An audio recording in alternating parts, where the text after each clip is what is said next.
बिस्मिल्लाहिर्रहमानिर्रहीम। दोस्तों अस्सलामु अलैकुम। उम्मीद है कि आप सब खैरियत से होंगे। आज जो वीडियो मैं बना रहा हूं वो है जॉन बोल्टन और उसके इंकिशाफात कि उसने अपनी एक किताब लिखी है। उस किताब में उसने क्या क्या इंकिशाफात किए हैं और ये किताब डोनाल्ड ट्रंप के लिए क्या मसाइल पैदा कर सकती है।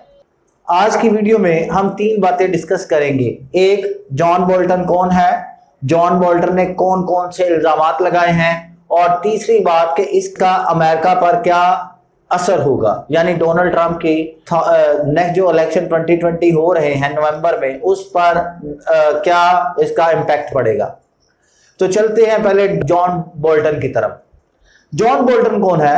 एक फॉर्मर सिक्योरिटी एडवाइजर हैं, नेशनल सिक्योरिटी एडवाइजर हैं अमेरिका के।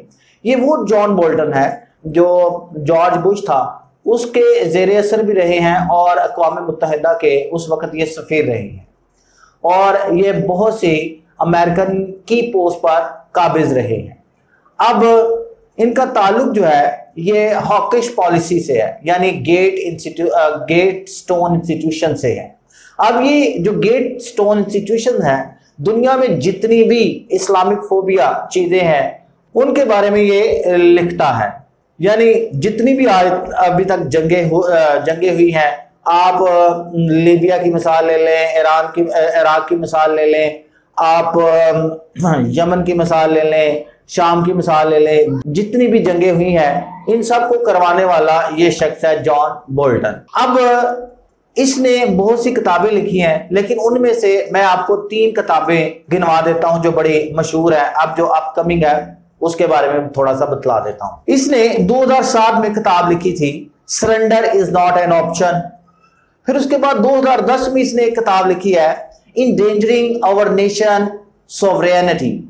फिर अब जो उसने किताब लिखी है उसका नाम है the room where it happened. ये किताब 577 पेजेस पर मुश्तमिल है। अब इस किताब में इसने बहुत सारे इंकिशाफात किए हैं। अब चलते हैं उन इंकिशाफात की तरफ जो इसने किए हैं।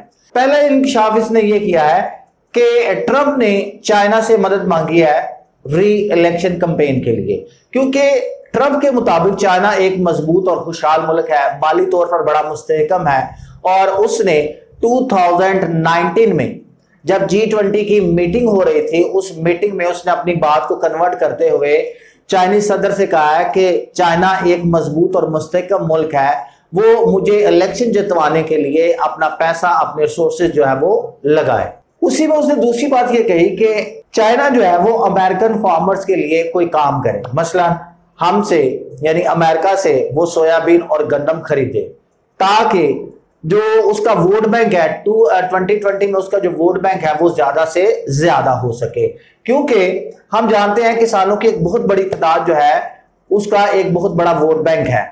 अब जाहिर बात है जब चाइना अमेरिका से गंदम और सोयाबीन खरीदेगा तो उन किसानों का वोट भी ट्रंप को पड़ेगा, क्योंकि पिछले साल ऐसा हुआ था कि जब गंदम और सोयाबीन नहीं खरीदी गई थी तो ट्रंप को $65 बिलियन का पैकेज देना पड़ा था किसानों को।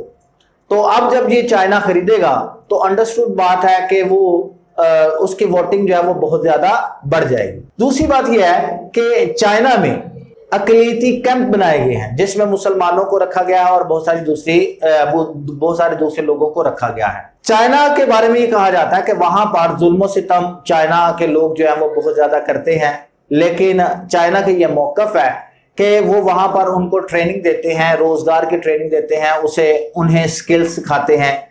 अमेरिका ने उनसे कहा है कि आप इस काम को जारी रखें, यू कैन गो अहेड।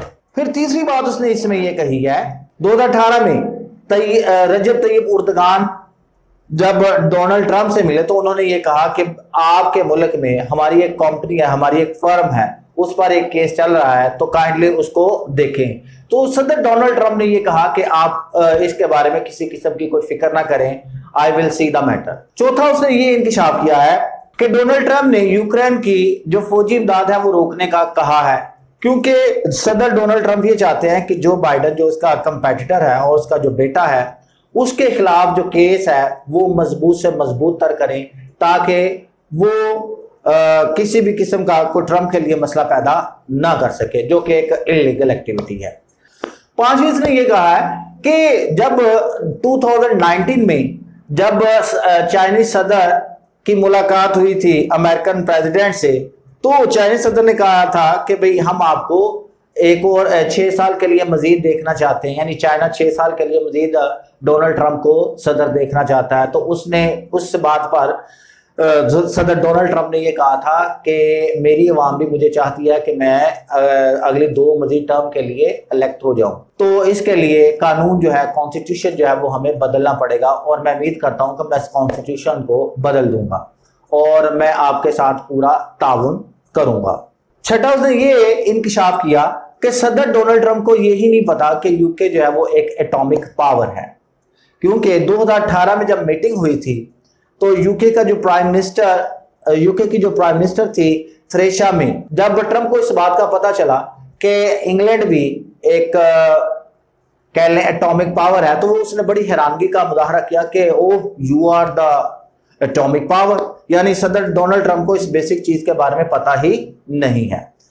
फिर उसके बाद सातवीं उसने ये कहा कि जब सदर डोनाल्ड ट्रंप जो है वो रशिया के सदर से मिले थे, तो उन्होंने कहा था कि फिनलैंड आपके मुल्क का हिस्सा है, तो जिस पर सदर पुतिन ने कहा था कि फिनलैंड जो है वो एक अलग मुल्क है, यानी सदर डोनाल्ड ट्रंप को इस बारे में पता ही नहीं है कि फिनलैंड और है और रशिया जो है वो और है। फिर आठवां उसने ये इंकशाफ किया कि वो नेटो से क्विट होना चाहता है, यानी वो ये चाहता है कि जो जो मुमालिक नेटो के लिए फंडिंग कर रहे हैं सिर्फ वही मुमालिक की मदद की जाएगी, इसके अलावा जो इसके फंडिंग नहीं करते उनके साथ किसी भी किस्म का कोई कोऑपरेशन नहीं किया जाएगा। हालांकि नेटो जो है वो अमेरिका के लिए बड़ी अहमियत की हामिल है। नौवां उसने ये इंकशाफ किया वेनेजुएला के बारे में।